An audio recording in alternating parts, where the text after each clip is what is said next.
कराग्रे वसते लक्ष्मी करमध्ये सरस्वती करमूले तु गोविन्दः प्रभाते करदर्शनं समुद्रवसने देवी पर्वतस्थलमण्डले विष्णुपत्नी नमस्तुभ्यं पादस्पर्शं क्षमस्मवे। ఉదయం లేవగానే ఈ శ్లోకాలు పఠిస్తే రోజంతా చక్కగా గడుస్తుంది. నెగటివిటీ మీ మీద ప్రభావం చూపదు. లేవగానే మీ అరచేతులను చూసుకుంటూ ఈ శ్లోకాలని పఠించండి. మీరు నేర్చుకోండి, మీ పిల్లలకు కూడా ఈ అలవాటు చేయండి. మన అరచేతుల్లో ముక్కోటి దేవతలు ఉంటారని చెప్తారు. అరచేతి కొనలో లక్ష్మీదేవి, మధ్యలో సరస్వతి మాత, అడుగు భాగంలో గోవిందుడు కొలువై ఉంటారు.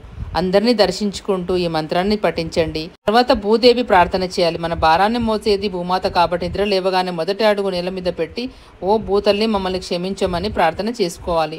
ప్రార్థన అంటే ఏకాగ్రతతో చేసే ఒక ధ్యానం లాంటిది. ఉదయం పూట చేసే ప్రార్థన వ్యక్తిగత జీవితానికి ఎన్నో విధాలుగా మేలు చేస్తుంది.